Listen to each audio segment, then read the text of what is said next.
Thank you. Thank you very much. Please. Thank you.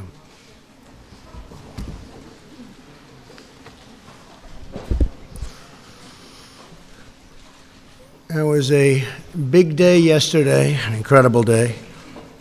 And last night, the Republican Party defied history to expand our Senate majority while significantly beating expectations in the House for the midterm and midterm year. We did this in spite of a very dramatic fundraising disadvantage driven by Democrats' wealthy donors and special interests and very hostile media coverage, to put it mildly. The media coverage set a new record and a new standard.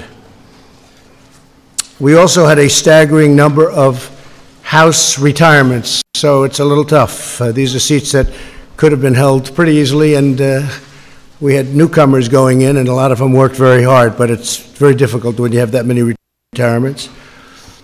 We held a large number of campaign rallies. With a large number of candidates that I supported achieved tremendous success last night. As an example, of the 11 candidates we campaigned with during the last week, 9 won last night. This vigorous campaigning stopped the blue wave that they talked about. I don't know if there ever was such a thing, but could have been. If we didn't do the campaigning, probably there could have been.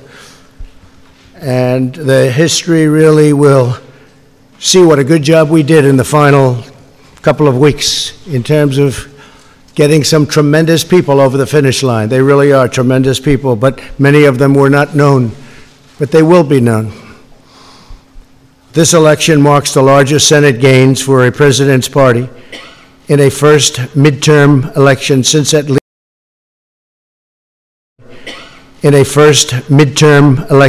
at least President Kennedy's in 1962.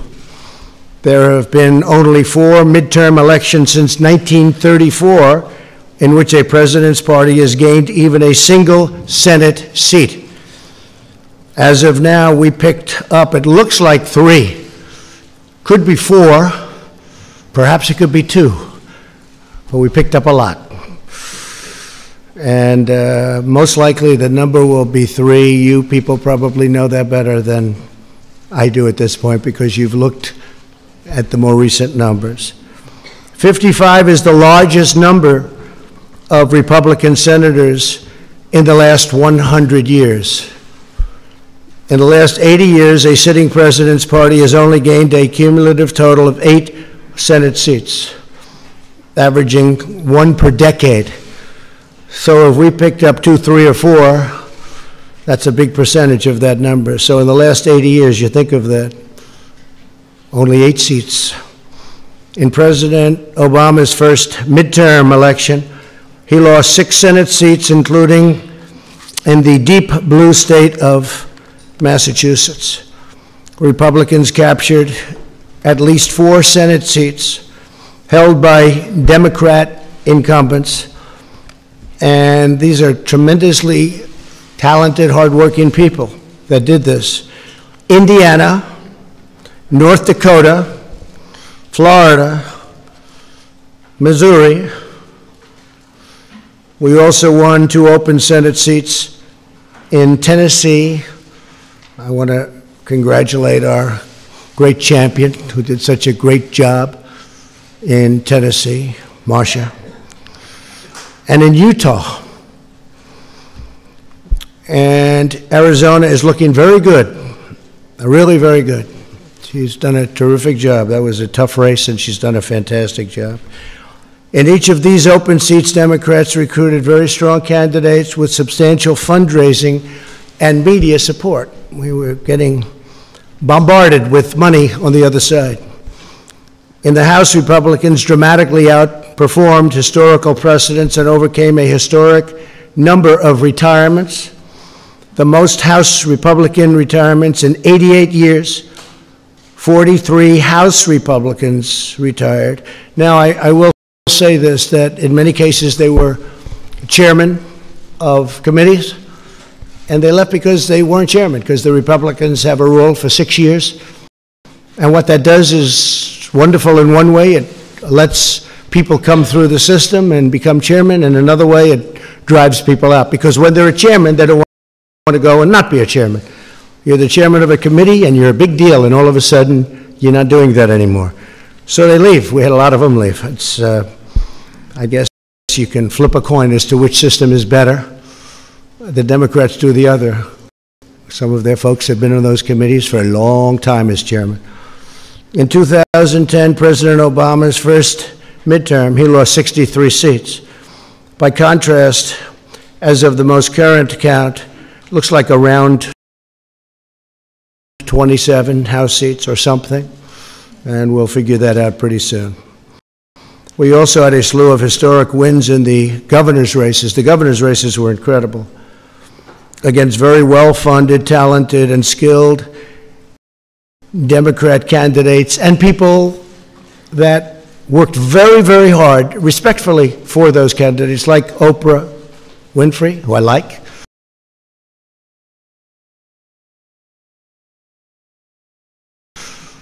I don't know if she likes me anymore. Florida, Iowa, Ohio, and Georgia, the big ones. Florida, Iowa, Ohio, and Georgia. Can't get much more important than that. They were incredible. They were actually incredible campaigns, too. Incredible. As of right now, Republicans will control the majority of governorships across the country, including 3 great women who worked very hard, governors of Alabama, South Dakota, and Iowa. They worked very, very hard. They're very talented. By expanding our Senate majority, the voters have also clearly rebuked the Senate Democrats for their handling of the Kavanaugh hearings. That was a factor, I think maybe a very big factor. The way that was handled, I think, was tremendous energy was given to the Republican Party by the way they treated then Judge Kavanaugh, now Justice Kavanaugh, and expressed their support for confirming more great pro-Constitution judges. Candidates who embraced our message of low taxes, low regulations, low crime, strong borders, and great judges excelled last night. They excelled. They really, I mean, we have a list of people that were fantastic. And I'm just going to point them out. Mike Bost, Rodney Davis, Andy Barr was fantastic. I went to Kentucky. For the most part, I didn't campaign for the House, but I did actually make a special trip for Andy Barr because he was in a very tough race in Kentucky, and he won. That was a very tough race. The polls were all showing that he was down, and down substantially, and he won. And that one I did do. Pete Stauber of Minnesota, great guy, he's new, and ran a fantastic race. On the other hand, you had some that decided to, let's stay away, let's stay away. They did very poorly. I'm not sure that I should be happy or sad, but I feel just fine about it. Carlos Cubella, Mike Kaufman, too bad, Mike. Mia Love. I saw Mia Love. She'd call me all the time to help her with a hostage situation, being held hostage in Venezuela. But Mia Love gave me no love. And she lost. Too bad. Sorry about that, Mia. And Barbara Comstock was another one. I mean, I think she could have won that race, but she didn't want to have any embrace. For that, I don't blame her. But she lost, substantially lost. Peter Roskam didn't want the embrace. Eric Paulson didn't want the embrace. And in New Jersey, I think he could have done well, but it didn't work out too good. Bob Eugen, I feel badly because I think that's something that could have been won. That's a race that could have been won. John Faso. Those are some of the people that, decided for their own reason not to embrace whether it's me or what we stand for, but what we stand for meant a lot to most people.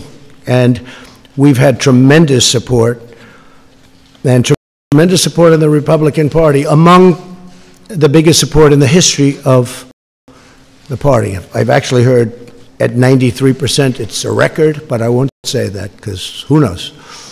But we've had tremendous support. America is booming like never before, doing fantastic. We have Larry Kudlow here, and he said the numbers are as good as he's ever seen numbers at any time for our country. But he's a young man, so he hasn't seen that many numbers. Where's Larry? You're a young man, right, Larry? And you haven't been doing this too long, but they're as good as you've ever seen. And we may have, if you have a question for Larry, we'll do that. But I want to send my warmest appreciation and regards to Majority Leader Mitch McConnell. We really worked very well together. We have been working very well together. We actually have a great relationship. People just don't understand. She works very hard, and she's worked long and hard. I give her a great deal of credit for what she's done and what she's accomplished. Hopefully we can all work together next year to continue delivering for the American people, including on economic growth, infrastructure, trade, lowering the cost of prescription drugs. These are some of the things that the Democrats do want to work on, and I really believe we'll be able to do that. I think we're going to have a lot of reason to do it. And I will say, just as a matter of business, I was with some very successful people last night. We were watching the returns. So if the Republicans won, and let's say we held on by 2 or 1 or 3, it would have been very hard out of that many Republicans to ever even get support among Republicans, because there'll always be 1 or 2 or 3 people that, for good reason or for bad reason or for grandstanding, we have that too. You've seen that. You've seen that, plenty of grandstanding. But for certain reasons, that many people, you're always going to have a couple that won't do it. So that puts us in a very bad position. In other words, had we kept, and this is no, I'm saying this for a very basic reason, it's common sense. It puts us in a very tough position. We win by 1 or 2 or 3, and you'll have 1 or 2 or 3 or 4 or 5 even come over and say, look, we're not going to go along with this. We want this, and all of a sudden we can't even, we wouldn't even be able to get it in many cases out of the Republicans' hands before we sent it on to the Senate. And now we have a much easier path, because the Democrats will come to us with a plan for infrastructure, a plan for health care, a plan for whatever they are looking at, and we'll negotiate. And as you know, it's been very hard in the Senate because we need essentially 10 votes from Democrats, and we don't get those votes because the Democrats do really stick together well. I don't agree with them on a lot of policy, but I agree with them on sticking together. They stick together great.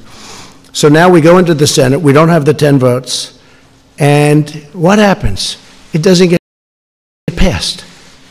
Even if it gets out of the House, it doesn't get passed. So under the new concept of what we're doing, I say, come on, let me see what you have. They want to do things. I keep hearing about investigations, fatigue, like almost from the time I announced I was going to run, they've been giving us this investigation fatigue. It's been a long time. They got nothing, 0. You know why? Because there is nothing. But they can play that game, but we can play it better, because we have a thing called the United States Senate, and a lot of very questionable things were done between leaks of classified information and many other elements that should not have taken place. And all you're going to do is end up in back and forth and back and forth, and 2 years is going to go up, and we won't have done a thing. I really think, and I really respected what Nancy said last last night about bipartisanship and getting together and uniting. She used the word uniting, and she used the bipartisanship statement, which is so important because that's what we should be doing.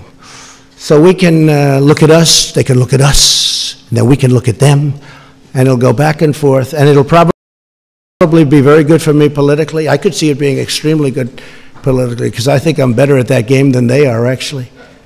But we'll find out. I mean, you know, we'll find out. Or we can work together. You can't do them simultaneously, by the way, just in case somebody says, oh, you can do them both. No, you can't. Because if they're doing that, we're not doing the other, just so you understand. So we won't be doing that. But now what happens is we send it to the Senate, and we'll get 100% Democrat support, and we'll get some Republican support. And if it's good, I really believe we have Republicans that will help with the approval process, and they will really help with the approval process.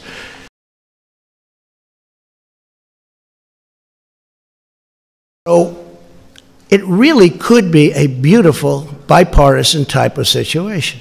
If we won by 1 or 2 or 3 or 4 or 5, that wouldn't happen. And the closer it is, the worse it is. This way, they'll come to me, we'll negotiate, maybe we'll make a deal, maybe we won't. That's possible. But we have a lot of things in common on infrastructure. We want to do something on health care, they want to do something on health care. There are a lot of great things that we can do together. And now we'll send it up.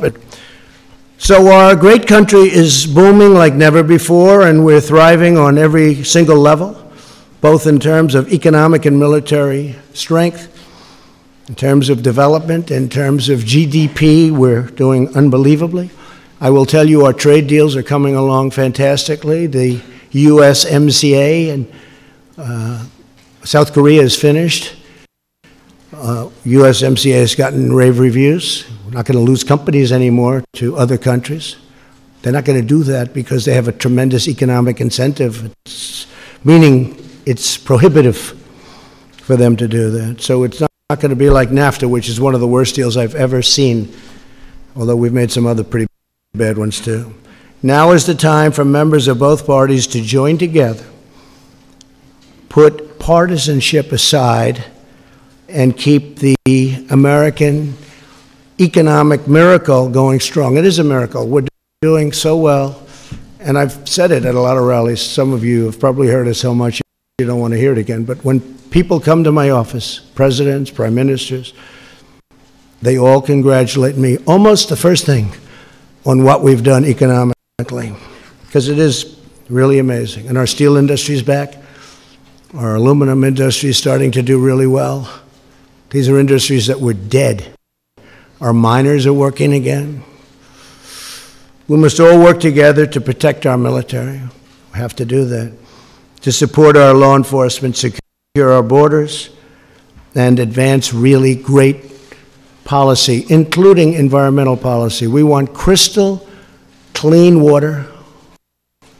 We want beautiful, perfect air. Air and water has to be perfect. At the same time, we don't want to put ourselves at a disadvantage to other countries who are very competitive with us and who don't abide by the rules at all. We don't want to hurt our jobs. We don't want to hurt our factories. We don't want companies leaving. We want to be totally competitive, and we are. And right now we have just about the cleanest air, the cleanest water we've ever had, and it's always going to be that way. We insist on it. So environmental is very important to me. And with that, I'll take a few questions if you'd like. Whoa! I didn't know what happened. All right, go ahead, John. That was a lot of hand shooting up so quickly. There's a lot to talk about. Mr. President, you talked at length just now about bipartisanship. The presumed Speaker of the House, Nancy Pelosi, talked about it last night. I'm sure that's encouraging for the American people. But do you really believe, given what the relationship has been like between this White House and the Democratic Party, that that will happen?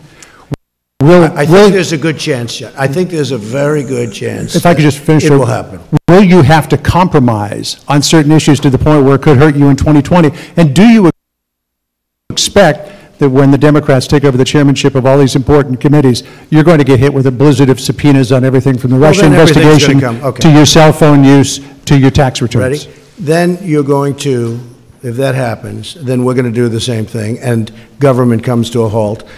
And I would blame them, because they now are going to be coming up with policy. They're the majority in the House. I expect that they will come up with some fantastic ideas that I can support on the environment, on so many different things, including prescription drug prices, which we've made a big dent in already, including some of the things that we're working on for the vets. We've gotten choice approved. We've got a lot of things approved, but they have some other elements that we want. There are many things we can get along on without a lot of trouble, that we agree very much with them and they agree with us. I would like to see bipartisanship. I'd like to see unity. And I think we have a very good chance of, and maybe not on everything, but I think we have a very good chance of seeing that. Go ahead. One question on the lame duck, sir, and one on your cabinet. You toyed with the idea during the campaign of a shutdown before the midterms in order to secure border wall funding. Are you prepared to go on a shutdown strategy during the lame duck, since this might be your last best chance? Not necessarily. To secure that? Look, I speak to Democrats all the time. They agree that a wall is necessary. A wall is necessary. And as you know, we're building the wall. We've started, but we should build it at one time, not in chunks. But you want much more money, and you want much sooner. No, we need the money to build the wall, the whole wall, not pieces of it all over. And we are doing it. Now we have the military. Now we have other elements of a wall that are pretty nasty, to be honest with you. But they all agreed. I have statements from every one of them. We have them saying, we need the wall. I mean, they sound like me. Mm-hmm. But we do need it, because we have people coming, and I'm not just talking about the caravans. We have people coming through our border that you physically can't put that many people. It's a 2,000-mile stretch. You can't put that many people along that stretch to guard it. And even if you did, tremendous fighting would ensue. So we need the wall. Many Democrats know we need the wall, and we're just going to have to see what happens. I mean, I will be fighting for it. They have done everything in their power to make sure. I got the military, $700 billion and $716 billion. The wall is a tiny, tiny fraction of the cost of that, but their whole agenda has been to try not giving me anything for the wall.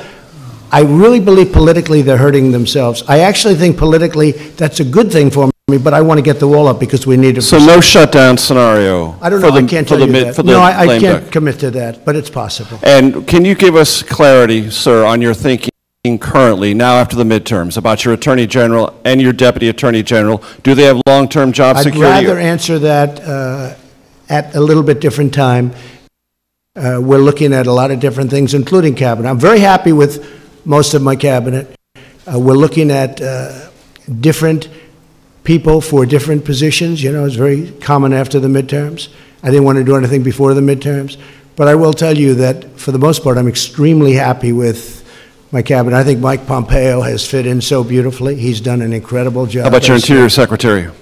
We're looking at that, and I do want to study whatever is being said.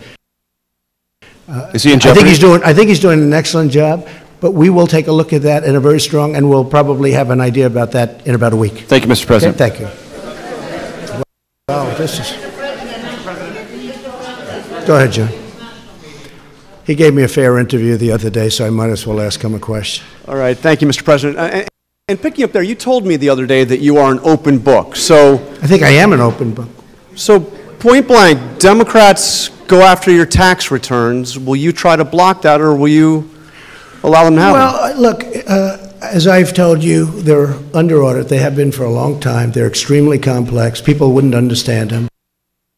They're done by among the biggest and best law firms in the country. Same thing with the accounting firms. The accountants are a very, very large, powerful firm from the standpoint of respect.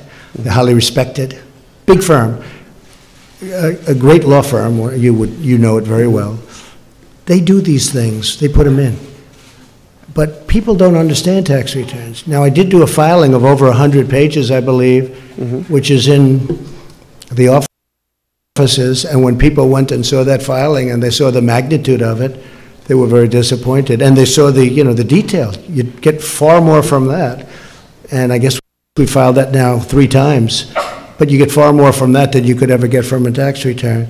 But when you're under audit, and I'm on a very continuous audit because there are so many companies, and it is a very big company, far bigger than you would even understand. But it's a great company, but it's big, and it's complex, and it's probably feet high.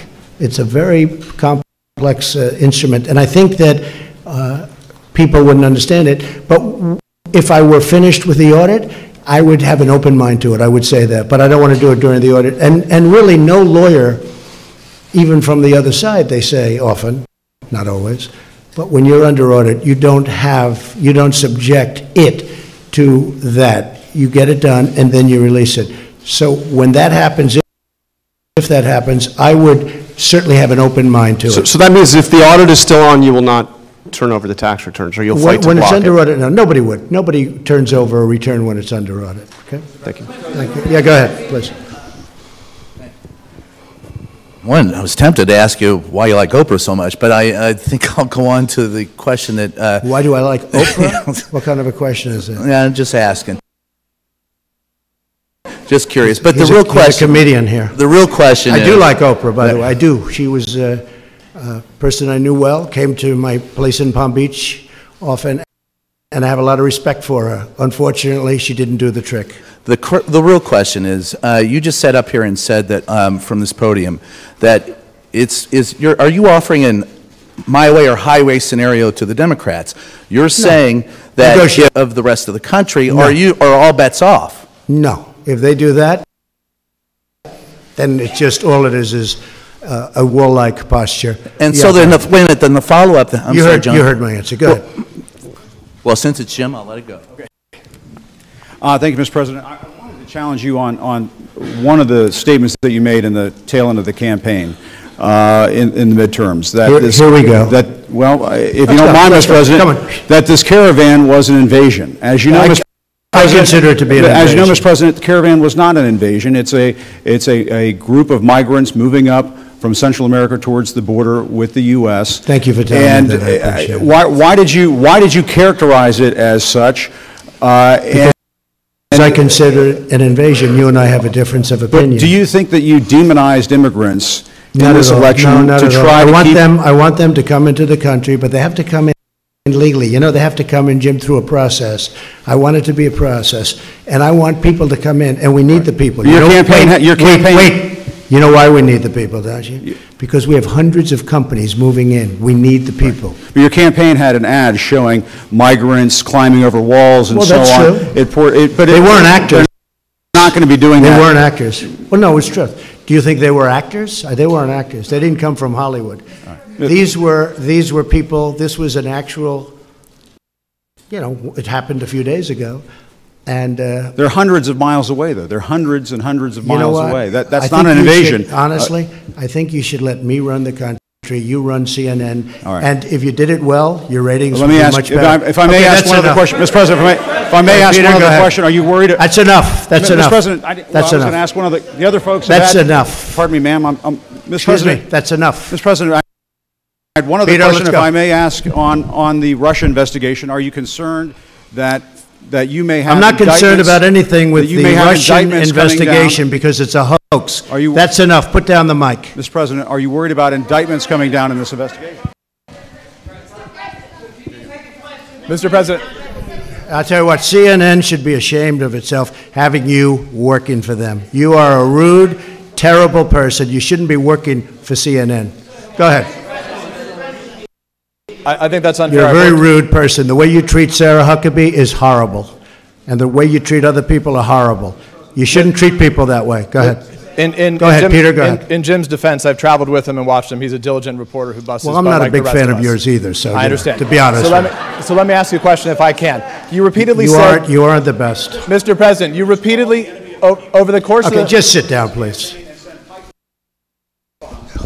Well, when you report fake news, when you report fake news, which CNN does a lot, you are the enemy of the people. Go ahead. Mr. President, over the course of the last several days of the campaign, sir, at the end of the campaign, you repeatedly said that Americans need to fear Democrats. You said Democrats would unleash a wave of violent crime that endangers families everywhere. Why are you Because pitting they're very weak on Americans? crime. Why are Excuse you me. pitting Americans Peter. against one another, sir? Peter, what are you trying to be him? No, I'm Peter, just asking the question. Let me just tell you.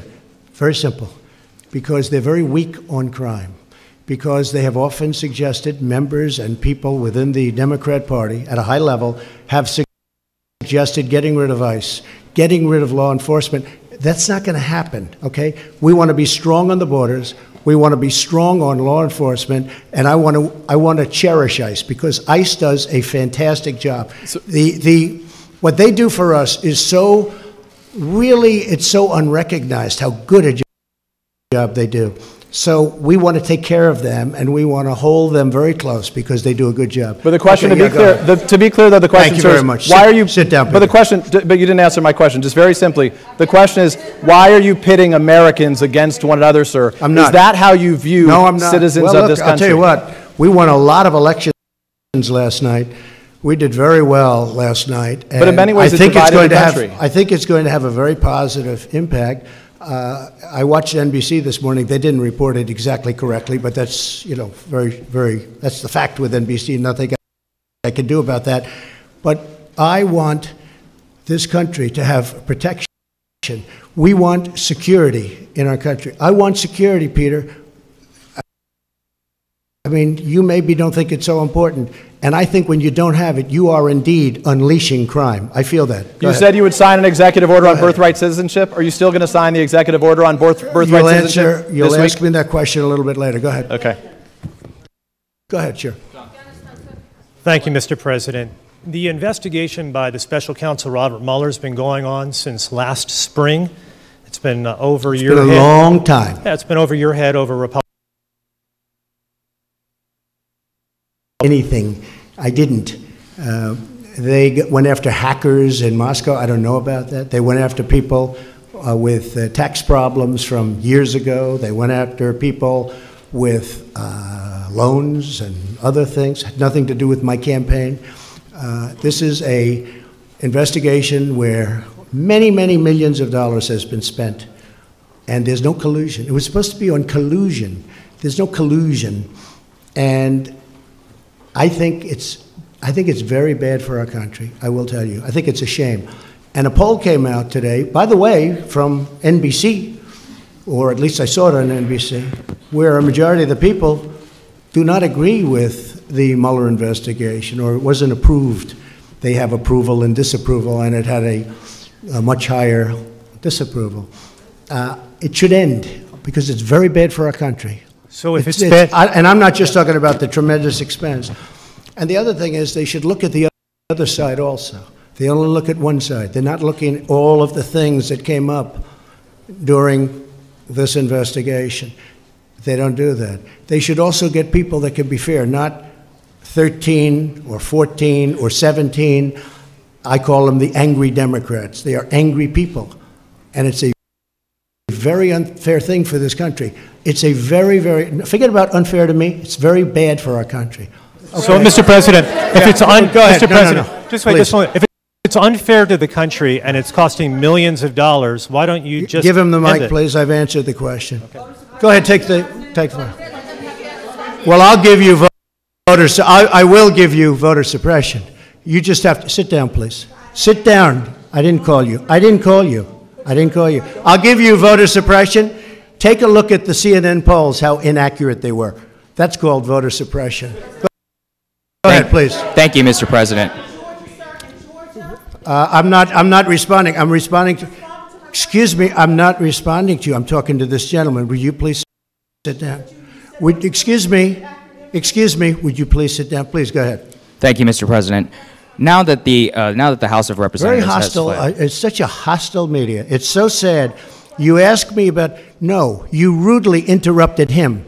Go ahead. thank you, Mr. President. Do your demands remain the same to the United States Congress on immigration in exchange for a DACA fix, in exchange for an amnesty for 1.7 million? Are you willing to change any of those demands that you gave to Congress earlier? I think we could really do something having to do with DACA. And what really happened with DACA, we could have done some pretty good work on DACA, but a judge ruled that DACA was okay. Had the judge not ruled that way, I think we would have made a deal. Once the judge ruled that way, the Democrats didn't want to talk anymore. So we'll see how it works out at the Supreme Court. Do you still... Go ahead. From where? Yeah, go ahead. Go ahead. Go ahead. Which group? Where do you want me to take a question from? Yeah. Go ahead, ma'am. Go ahead. Take the. Oh. Either one. Either one. Okay. Or both. Are you together? Go ahead. We're not together. Mr. President, how do you respond to critics who say that your message on the campaign towards minorities have been polarizing? I don't think it has been at all. But is the election of two Muslim women, one of them is veiled to the House, which is making history, is this a rebuke of this message, do you think? I don't understand what you're saying. What? But is it a rebuke of this message? Do you think that this is more reflective of multi-ethnic and multicultural America? Well, that question, I can only say this. You look at the employment and unemployment numbers for African Americans, for Asian Americans, for Hispanic Americans, they're at a historic high. A poll came out recently where my numbers with Hispanics and with African Americans are the highest, the best they've ever been. That took place 2 or 3 days ago, the poll. I have the best numbers with African American and Hispanic American that I've ever had before. And you saw the same poll. So I can't say that. I can say this. You look at median income, you look at all of the employment and unemployment numbers, they're doing the best they've ever done. And it reflects, it really is very reflective in the polls. Yes, go ahead. Mr. President, I'm from Brooklyn, so you'll understand me. I understand you very well. My question is on health care. How is it possible to keep premiums down and cover pre-existing conditions without the individual mandate to fund it? Well, first of all, what we're doing, and it's very unfair to a lot of people, but at the same time, we're covering the people that need it. But the individual mandate was a disaster because people that couldn't necessarily afford it were having to pay for the privilege of not having to pay for health care, and it was bad health care at that.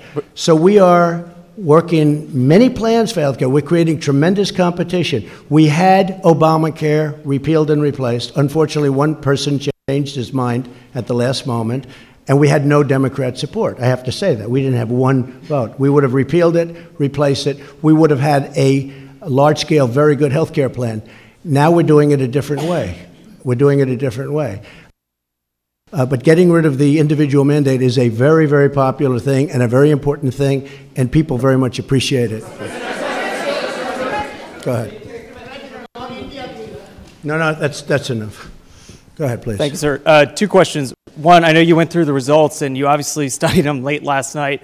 What lesson did you learn most from looking at those results? Was there one thing that, as you kind of reviewed them, that you'll change your strategy, not just for Congress, but kind of going forward? And then just a follow-up question. Well, I think the results that I've learned, and maybe confirmed, I think people like me. I think people like the job I'm doing, frankly. Because if you look at every place I went to do a rally, I couldn't do it with everybody.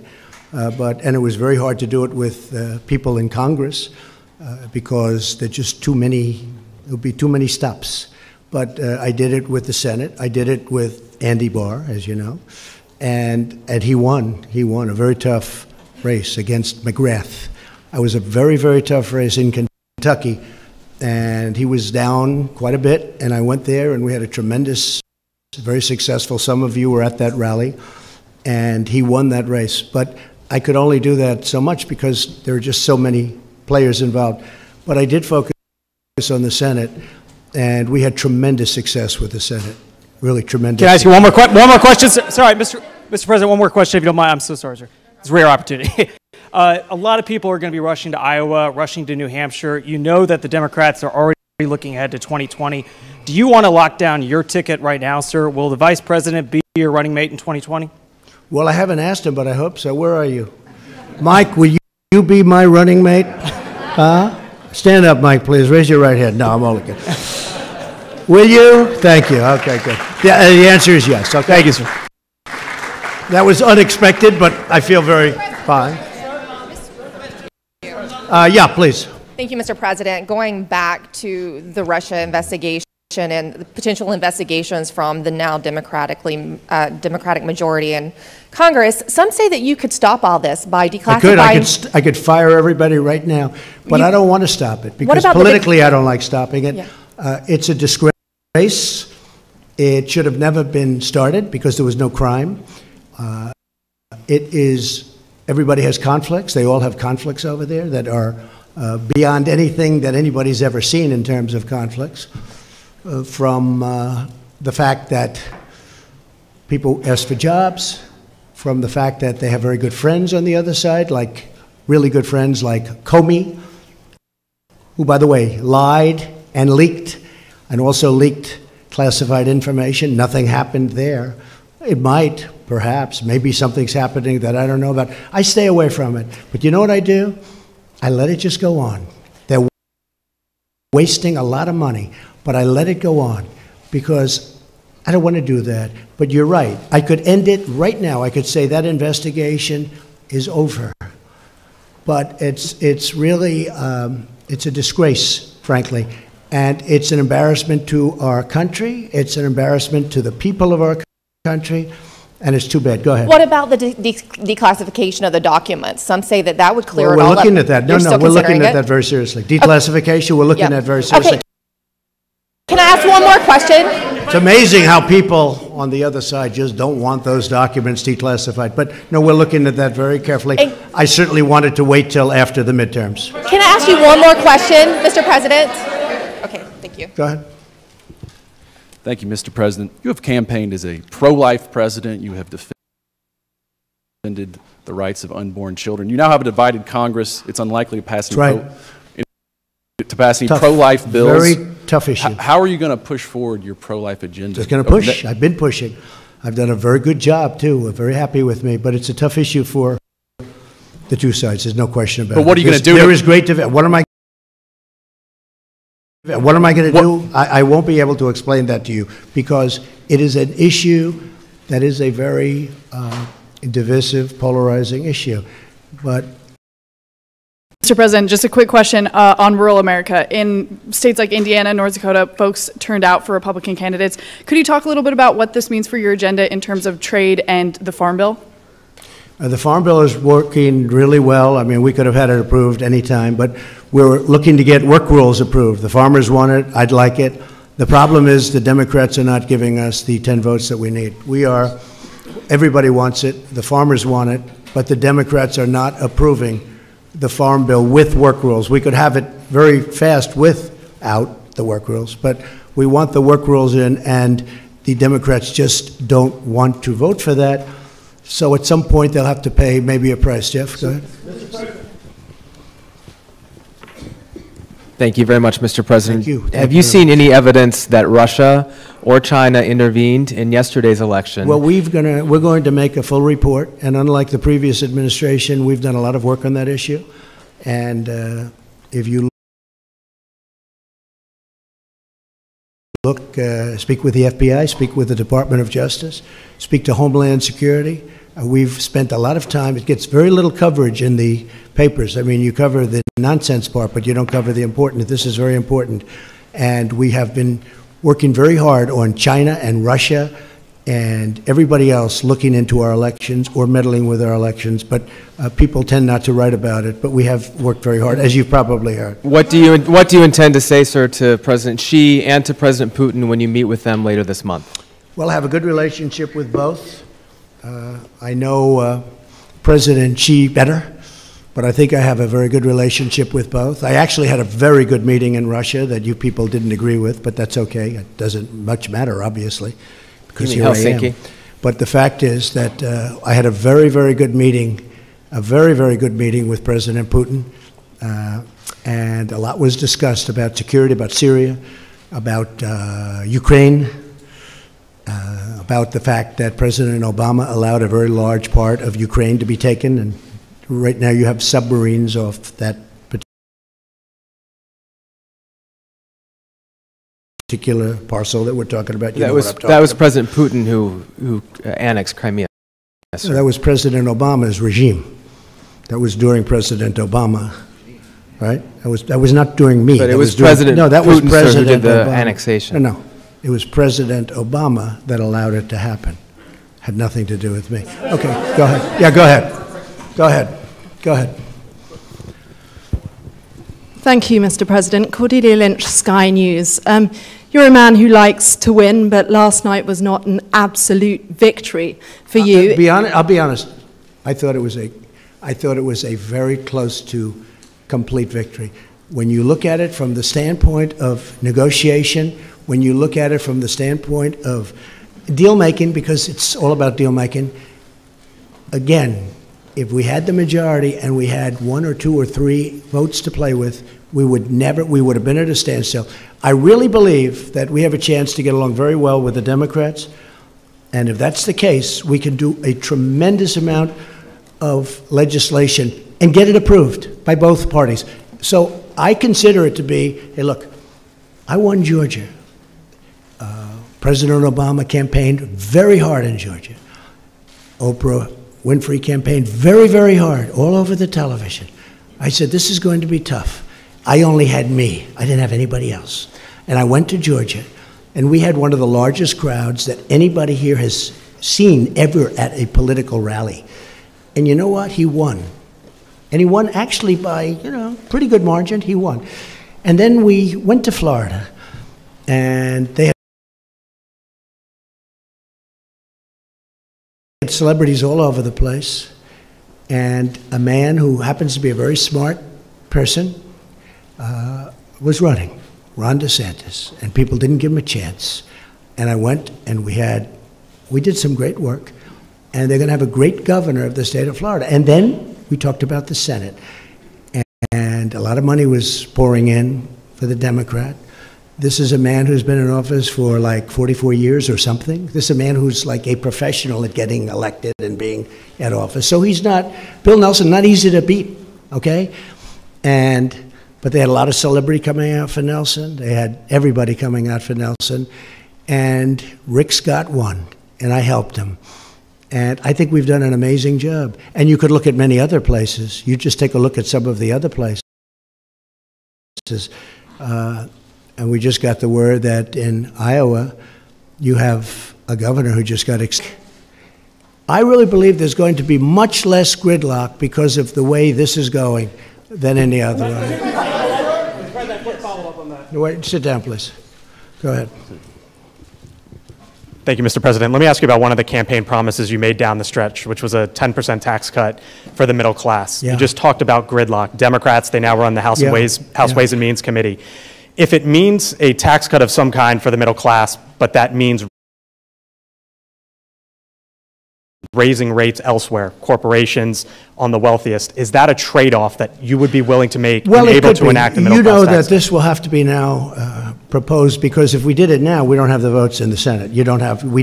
We would need 10 Democrat votes. We probably couldn't get them. If we could pass it very easily in the House, but there's no reason to waste time because you don't have the votes in the Senate. But if as an example, if the Democrats come up with an idea for tax cuts, which I'm a big believer in tax cuts, I would absolutely pursue something, even if it means some adjustment. Some adjustment on which side, the corporate, the individual? Yeah, to make it possible. But I would love to see a tax cut for the middle class. Now, that's going to be their decision. They're going to have to make that decision. As you know, if we bring it up to the Senate, we'd need Democrat votes, 10, and we don't have those 10 votes. And just because the markets would want to know, sir, some adjustment, would that be 1%, 2%, 3% on either side? It's too early. I'm just saying, I would be certainly willing to do a little bit of an adjustment. Go ahead, behind. Thank you. You go ahead, please. Mr. President, thank you very much. 2 questions. One is, you had talked about leaders who had called to congratulate you. Did President Putin call to congratulate you? And will you, in fact, meet with him at lunch this coming weekend? Well, as I understand it, we're having, and I guess a lot of you are going over, we're having a lunch for numerous countries. I'll be there. I believe President Putin is going to be there. We don't have anything scheduled. I don't think we have anything scheduled in Paris. And I'm coming back very quickly. I'm going over. This is a great event. This is an important, really, this is going to be a very important and I think a very beautiful ceremony. I'm looking forward to going, and we're representing the incredible heroes of the world, but the heroes of our country from World War I And so I'll be going there, and I am very proud to go And there. did he call you? I don't think we have time set aside for that meeting.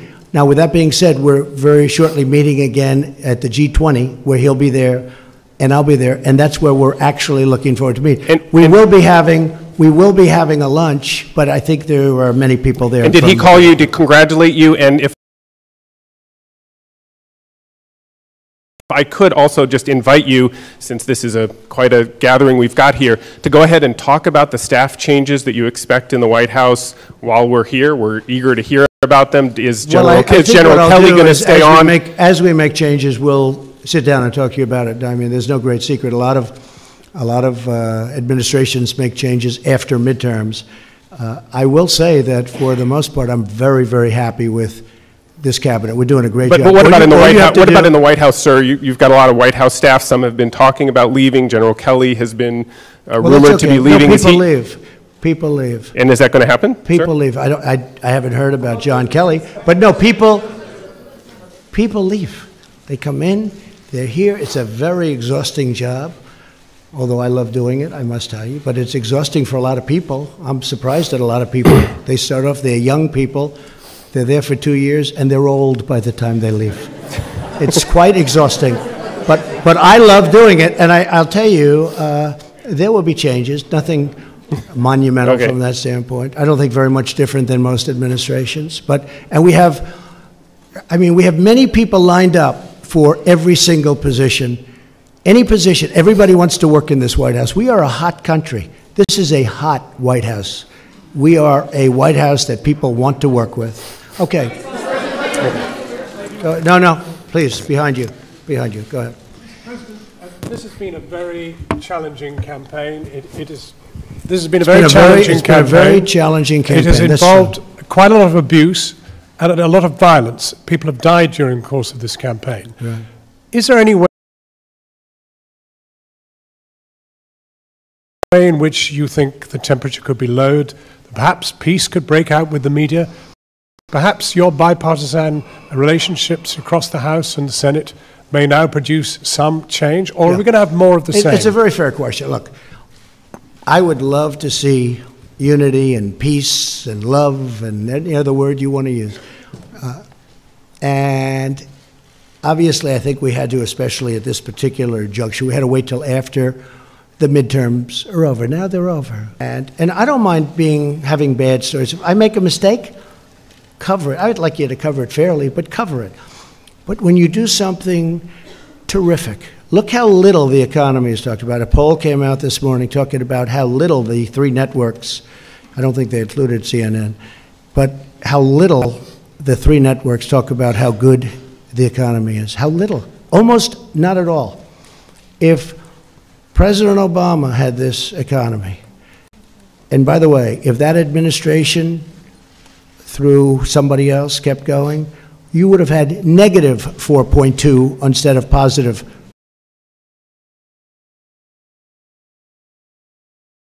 4.2% growth. You would have had negative. It was heading down. But here, the point is this, excuse me. I would love to see unity, including with the media. Because I think the media, I'll be honest, I think it's a very divisive thing for our country. And you would be amazed at how smart people are that are reading your stories and seeing your stories and watching. You'd be amazed how perceptive and how smart they are. They get it. And it really does bring disunity. I didn't, excuse me. You are not called on. Go ahead, please. How about Turkey? Thank you, President Trump. Shortly after your victory speech on the historic night of back in November 2016, I asked you to what single factor you most attributed this victory to. You have to speak up. Sure. On the night of your victory, I asked you, right after your speech, to what you would attribute your victory. You pointed up to the ceiling and you said that it was God. Based off of that, how would you say over the last 2 years, God plays, what kind of a factor he plays in the day-to-day execution of the office of the president? Well, God plays a big factor in my life, and God plays a factor in the lives of many people that I know very well in this room, like your vice president. God plays a very big role in my life. And one more back to a quick follow-up. Which loss last night surprised you the most, and which of these unsuccessful candidates are you most likely to consider for Nothing a future surprises me in administration? politics. Would you but there consider were any some of the- losses last night, and there were some victories last night that have been incredible. I mean, there were victories last night that nobody would believe, especially based on the suppression polls. I had a lot of suppression polls. Would you and there were consider some any- victories last night that were very surprising, but I'm not going to pick out special. Well, would you consider any for It's a tough post? enough for those people to have. Would you a loss. consider any for an administration post moving forward as one of the very few of the 3.7% unemployed? What? Would you consider any of the people who lost last night for a post in the administration in the near future? I know a couple of very good ones. Yeah, I would actually. Go ahead, please. Mr. President, I asked you on Monday if there was anything that you regret in your first 2 years. And you said that at times you could have and should have used a, quote, softer tone. Your critics, as you can imagine, your skeptics, they say they're not holding their breath on that happening. Will you indeed have to change your tone if you're to get things passed through Congress after losing the House? And you also said you might extend an olive branch. What would that look like? I would love to have. I'd be very good at a low tone. But when things are done not correctly about you, written about you, said about you, on television, on wherever it is, you have to defend yourself. I would love to do very even tones, much easier than what I have to do. I have to go around, and going around is much easier than facing somebody and being treated fairly. But when you're not treated fairly, you really have no choice. I would love to have a very even, modest, boring tone. I would be very honored by that. But you know what? When you have to fight, all the time fight, because you're being misrepresented by the media, you really can't do that. But not about the media, sir. But sir, real quickly, not about the media, but what about with Congress? Please, go ahead. Mr. President, can you just how you focus on the economic? Where are you from, please? Japan. Okay. Say hello. Say hello to Shinzo. Yes. I'm sure he's happy about tariffs on his cars. Go ahead. That's my question, actually. So how you focus on the trade and economic issues Japan? Will you ask Japan to do more, or will you change your tone? I really don't understand you. How will you focus on trade and economic issues? Trade with Japan? Yes. Well, we're dealing with Japan right now on trade. Japan has, it's a great country. You have a great prime minister who just had a very successful election. He's a very good friend of mine. He's one of the people I'm closest with. But I tell him all the time that Japan does not treat the United States fairly on trade. They send in millions of cars at a very low tax. They don't have a trade deficit with Japan. And Japan has treated us very unfairly. But don't feel lonely, because you weren't the only one. How about North Korea? How about North Korea? Thank you, Mr. President. Two international news questions. The first one, Secretary Pompeo's talks about North Korea have been postponed.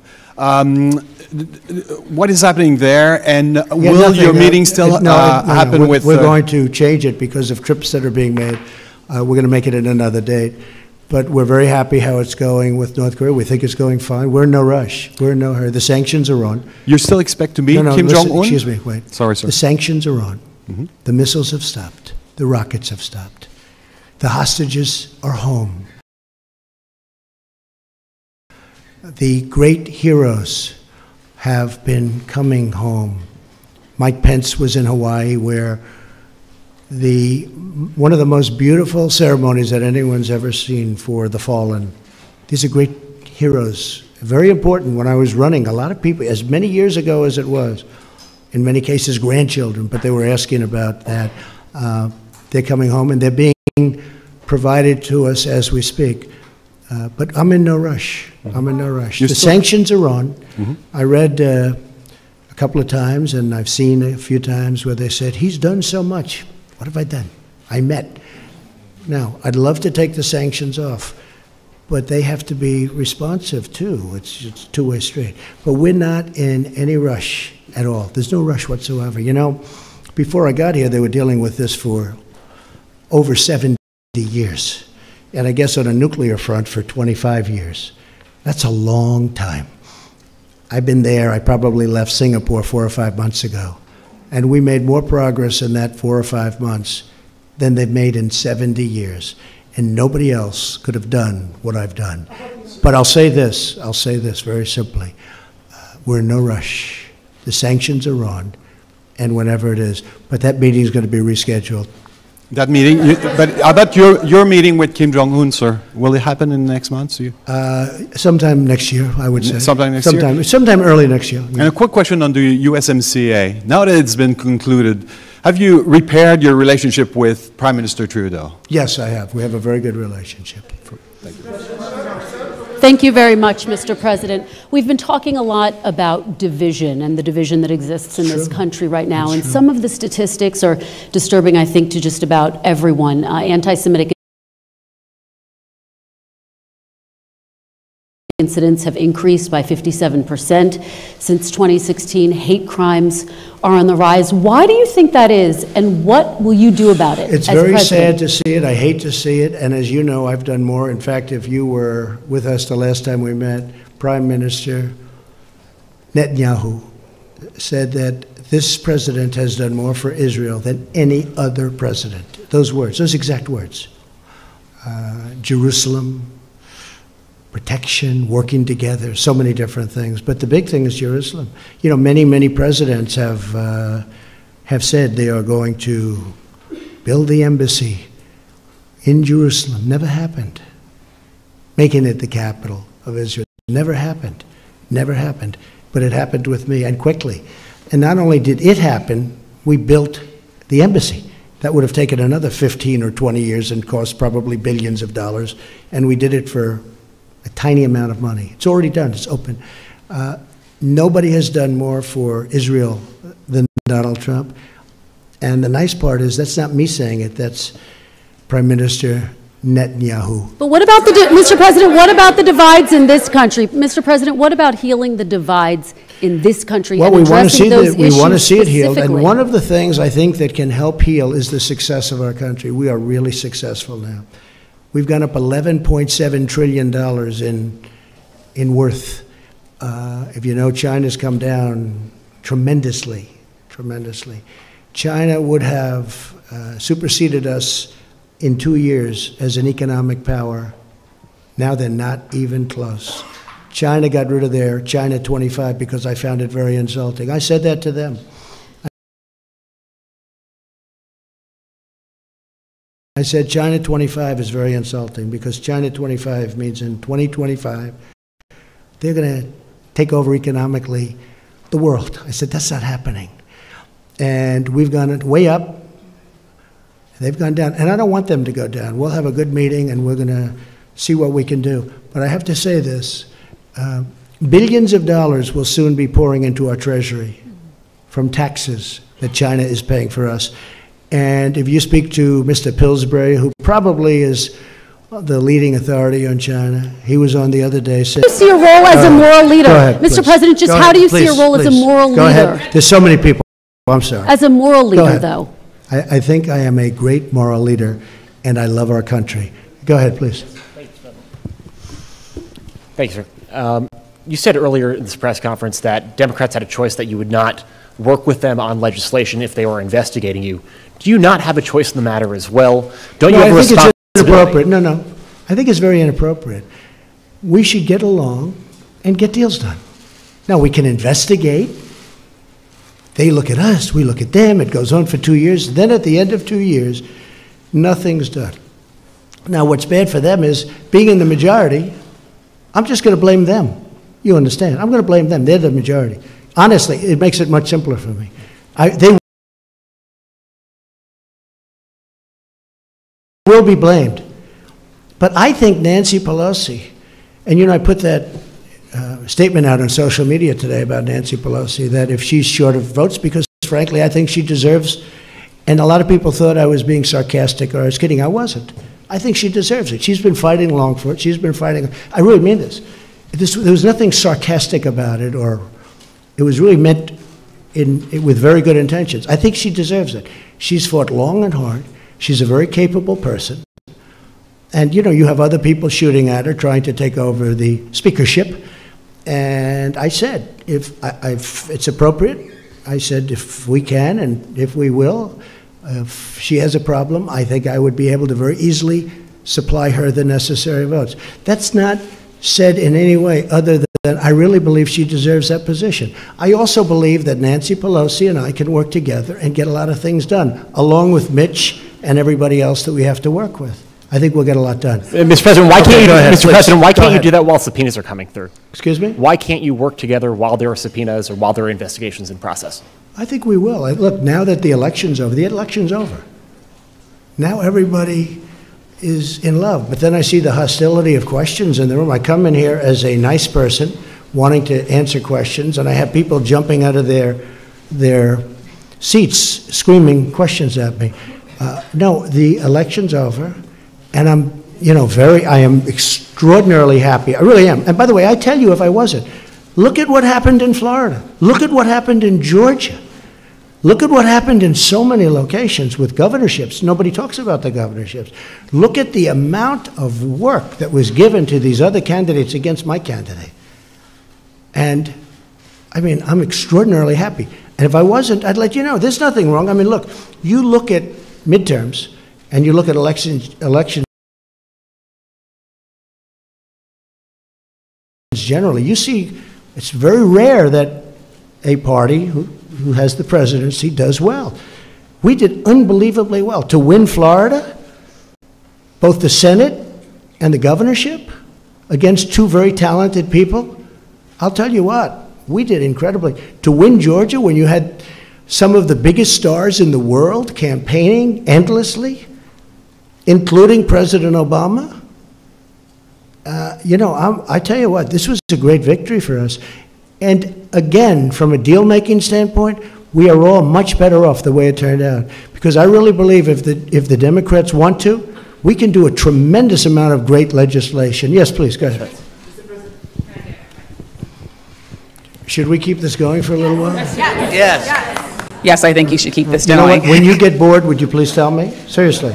Tell me. You're never bored. I don't want to, hopefully not. I don't want to overstay, but yes, please, go ahead. Hi, Mr. President. Yemi Shelcender with PBS NewsHour. On the campaign trail, you called yourself a nationalist. Some people saw that as emboldening white nationalists. Now people are also saying I don't know why you'd that say the that. That's such a racist There are question. some people that say that now the Republican Party is seen as supporting white nationalists Oh, I because don't of your believe rhetoric. that. I don't What do you believe make of that? I don't believe it. I don't know. Why do I have my highest poll numbers ever with African Americans? Why do I have among the highest poll numbers with African Americans? I mean, why do I have my highest poll numbers? That's such a racist question. Honestly, I mean, I know you have it written down and you're going to tell me. Let me tell you, it's a racist question. And Mr. President, I love it. You know what the word is? I love our country. I do. You have nationalists, you have globalists. I also love the world, and I don't mind helping the world, but we have to straighten out our country first. We have a lot of problems. And Excuse me, but to say that, what you said, is so insulting to me. It's a very terrible thing that you said. And Mr. Okay, please, go ahead. Mr. President, Go people ahead. have you Go talked ahead. about middle class tax cuts on the campaign trail. How will you get Democrats to support that policy? Or You have to ask them. Well, Hey, what's your no, plan for excuse working me. with You know Democrats how on a my middle plan class is? tax plan? You know what my plan is? I'll ask them, and if they say yes, I'm all for it. And if they it's not a question of want. I would have. So here's let me answer a little. Would I have preferred winning by 2 or 3 or 4? I would almost have to think about that. But certainly, I like to win. And if I win, she's not going to be Speaker. What did she say to you, though, yesterday that We had made a you great give her conversation. support? Honestly, we had a very warm conversation. You know, she loves this country. And she's a very smart woman. She's done a very good job. She was really, I mean, she's had a very... Did she promise that they wouldn't seek to impeach you? She's had a very, very... We didn't talk about impeaching.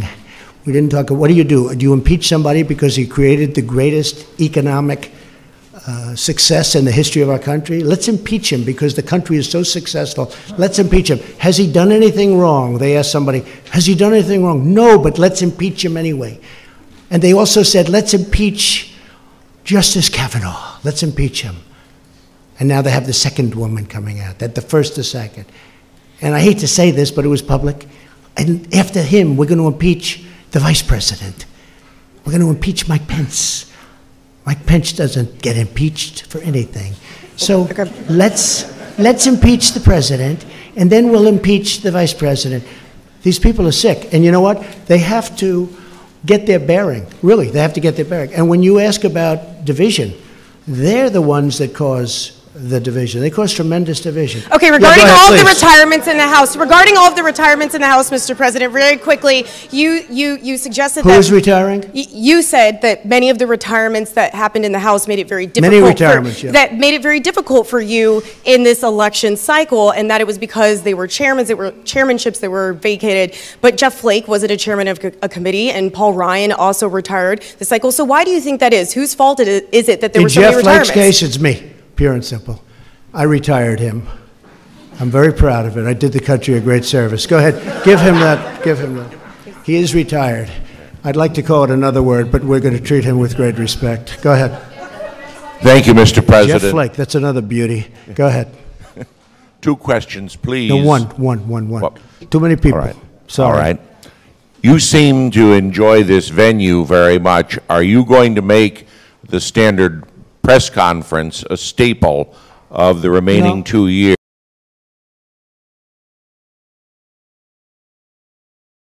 or will you have more briefings with Sarah Sanders? You know, when I don't do I think Sarah's fantastic. Where is Sarah? Where is Sarah? Sarah's so great. I think, Sarah, you've represented me so well and been abused. She's been horribly treated by a lot of people. So she's going to stay on as press secretary. But it's very interesting because Sarah we were talking about it the other day. So I had a period where I figured, you know what I'll do? I won't do any real interviews. And then they started saying, why isn't he doing what? You know, they're all coming up with all kinds. Then over the last couple of months, I decided I'll do a lot. We'll stop at the helicopter. We'll do this. We'll do a lot of. And then they say, why is he doing so many press conferences? What's wrong? What? So when I don't do them, you say, what's wrong? When I do them, you say, what's wrong? And when I go in the middle, you say, what's wrong? But in the middle, you know that, John. Right? Yeah, sort of right. Okay, good. No, you did. Excuse me. Well, you complained about access when I purposely just stayed away from the press for a while because I wanted to see how it worked. And can I be honest with you? It didn't work well. Mr. President, I didn't finish the question. So Sarah will stay on as press secretary. Okay, please, go ahead. No, go ahead. First off, I personally think it's very good to have you here because a free press and this type of engagement. Actually, I do too. Yes, it's vital to democracy. It's called earned media. It's worth billions. Go ahead. So I have 2 questions for you, if that's all right. It's a rare opportunity. First, just a point of clarification on the tax returns issue. You brought up the audit. That doesn't prevent you from releasing them. I know it. Oh, sure. Right. But I didn't say it prevented me. I said lawyers will tell you not to do it. But go ahead. What's your next question? Go ahead. Come on, let's go. Just on that, more exciting question than that, please. Second one. Michael Cohen recently said you called black voters stupid. That's false. Omarosa has accused you of using the N-word, and the rapper Little John has said you called him Uncle Tom. What's your response? I don't know who Little John is. He was on The Apprentice. I don't know. Oh, he was? Okay. Yeah. Oh, I see. Have you ever made racist remarks? No, I would never do that, and I don't use racist remarks. And you know what? If I did, you would have known about it. I've been hearing. There are tapes for years and years. There are tapes.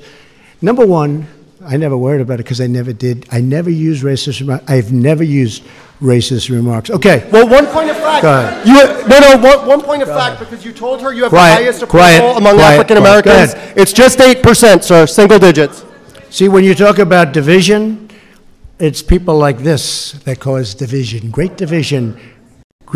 No, point on Lebanon. Good. Yes, thank you, Mr. President. We're so happy to be here as well, have this opportunity. President Erdogan said he's not going to follow your sanctions and he's going to keep buying oil from... Who said that? President Erdogan, Turkey. I know. And you're going to meet him soon. Just can't understand his... Okay, you're going to meet him soon. You're going to have this talk. And some countries are going to take the same steps that President Erdogan is doing. So let me just tell you about the oil, okay? So we imposed... just recently, the strongest sanctions in the history of our country, just about. Well, I guess North Korea is there too. But I gave some countries a break on the oil. I did it a little bit because they really asked for some help. But I really did it because I don't want to drive oil prices up to $100 a barrel or $150 a barrel, because I'm driving them down. If you look at oil prices, they've come down very substantially over the last couple of months. That's because of me, because you have a monopoly called OPEC. And I don't like, and I don't like that monopoly. I don't like it. And oil prices are coming down. So rather than deciding to be as tough as I am on most of the sanctions, what I've done is I said, we're not going to do it that way. We're going to let some of the oil go out to these countries that really do need it, because I don't want to drive the oil prices up to $100 or $150 a barrel, which could happen very easily. It's a very fragile market, very, very fragile. I know it very well, and it's the absolute right decision. And they'll get tougher as time goes by, maybe, but I don't want to have any effect on the oil prices worldwide where I drive them up, because I consider that to be a tax, and I don't like taxes. We have a peace process between Israel and Palestine. Please. The peace process is over. Who? Oh, congratulations to John Tester. Congratulations. I'm sure you're very unhappy about that. Go ahead. Mr. Yes, President, please, go ahead. Can you address the... We'll take a couple of more and then we'll go. Can you address concerns in places like Georgia where people waited in line to vote for hours, where voting machines weren't working in certain districts, and there wasn't power? You think that's the reason that the candidate lost? Well, there are concerns being raised that it wasn't... I wasn't involved in Georgia. I know, but... Other than I love the state. Yes, but as President of the United States, are you concerned about the access that people are having to voting? I heard it was very efficient in Georgia. I heard it was very efficient. But again, you'd have to ask the state governments, because just one of those things you're going to have to ask them. Yeah, go ahead, please. Please, go ahead. Thank you, Mr. President. You expressed some concerns about social media companies unfairly censoring conservatives during the election. Do you anticipate working with Democrats to regulate these companies, or are you satisfied with the way things are? Yeah, I would look at that very seriously. I think it's a serious problem. At the same time, you start getting into speech. That's a very dangerous problem. That could be the beginning. So it's very dangerous. Believe it or not, I'm one that really likes free speech. A lot of people don't understand that. But I am a big believer. When you start regulating, a lot of bad things can happen. But I would certainly talk to the Democrats if they want to do that. And I think they do want to do that. Yes, sir, go ahead. Former President Barack Obama famously said that he had a pen and a phone to use executive power on issues like immigration. Do you see yourself using executive power to get some of your immigration agenda done? I do. I think that some of it I can use executive power on some, not all. But I mean, he certainly used it. He used it on DACA. And when he did it, he said something to the effect that, I'm not allowed to do this, it'll never hold up, but I'm doing it anyway. And he did it, and they found judges that approved it. We also found judges that didn't approve it, so it's obviously going to be determined in the Supreme Court. And if the court rules in favor of what President Obama thinks they should rule, which is what he said, then I will probably have a deal with the Democrats in a very short period of time. We were very close to having a deal until we got that very strange ruling. You also made some promises about immigration during the campaign, and I want to know if you're going to follow through with them. Are you going to Which one are you talking about? Birthright citizenship. Are you going to sign an executive order to ban? We are looking at it very seriously, absolutely. I mean, is yes or no? Or and I believe we have the absolute right, but that's another case that will be determined by the Supreme Court of the United States. Are you going to send 15,000 troops to the border? You've been reading the same documents as I have. You know exactly what I'm doing. You know exactly what I'm doing. So go ahead, what's your next question? Also, on the Khashoggi matter, we've been more than a month since the death of Mr. Khashoggi, the journalist. Very sad thing, very terrible thing. Do you think Saudi Arabia is guilty of having him murdered? And if so, I'll what kind of punishment would be have a much stronger involved? opinion on that subject over the next. Go ahead, John. Mr. President, just a quick follow-up. You said something about Nancy Pelosi. You said that Nancy Pelosi, she loves our country. Do you regret some of the things you said during the campaign? I mean, No. various times you said No. Democrats want to put a wrecking ball to our future, Well, I want to believe destroy that. our country. I believe that. With their current policy, they're using a wrecking ball on our country. I believe that 100%. This would be a wrecking ball. But I think there's a compromise somewhere, and I think that could be really good for our country. Okay, how about one more? Do you Go regret ahead. the ad? Do you regret the ad that you did that was branded as a racist ad, and even Fox No, I News don't. wouldn't air it, No. NBC wouldn't Do air I it, regret other it? networks? Yeah. Surprised you'd ask me that question. I do not. Go ahead, please. No?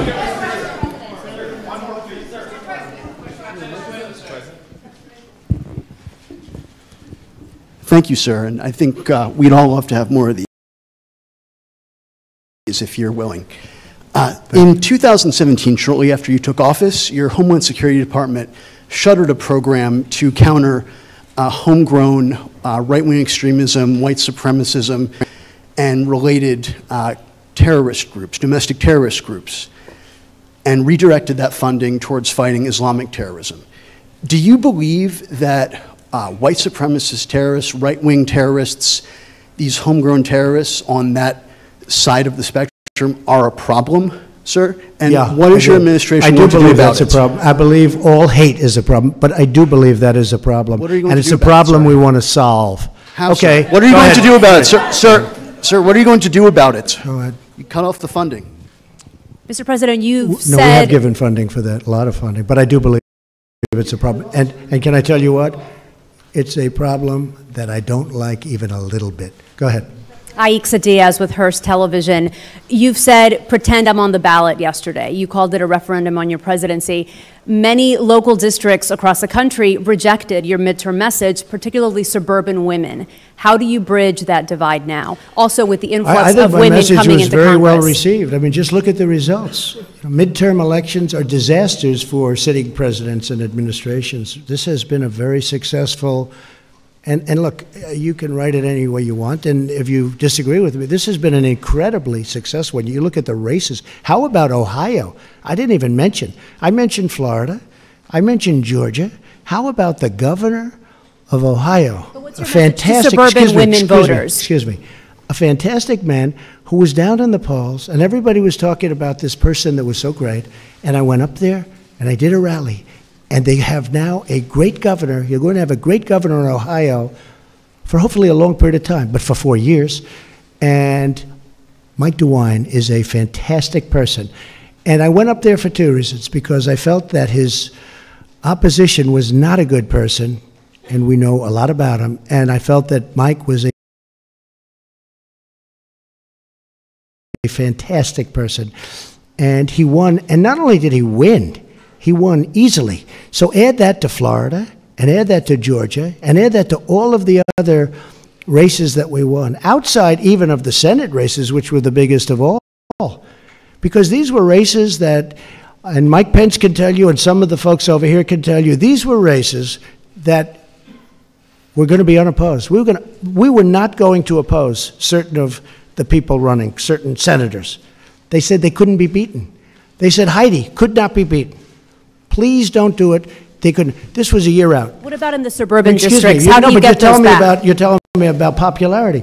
They said many of these people, when I said 9 out of 11, but I said when many of these people, these weren't like easy races, these were tough races. And so I think the level of popularity, the first question I was asked was about, well, what have you learned? What about your own popularity? I think that's what I learned, is I was very well received by this great country, by the people of our great country. And I'm very proud of that, because I love the people of this country. These people, we are the greatest people. I love the people of our country. Say to women, and Mr. I'll tell you President? something.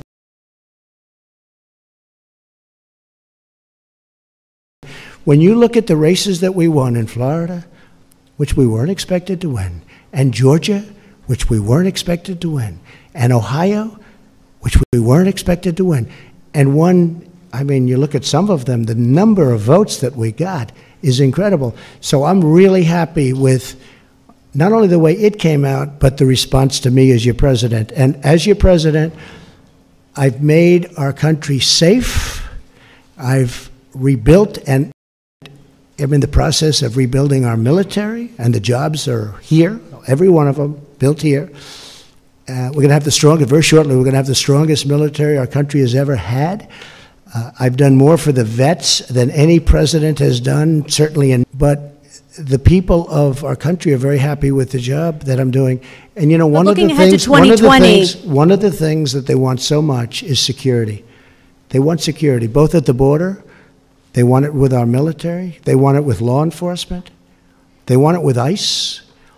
You know, we've taken out thousands of MS-13 gang members, thousands out of, it's hard to believe, thousands out of our country. Women of our country who are incredible people, they want security, they want safety, they want financial security also. We've done that. But they want physical security. And we've taken out thousands of people that shouldn't be in this country. But we have to get strong immigration laws so they don't come in. We want laws where they don't come in, where we don't have to take them out per se. And again, I'm very honored to be with all of you. It was a great day yesterday. It was a great evening. I think we had a tremendous success, and hopefully the tone can get better. Hopefully the tone can get a lot better.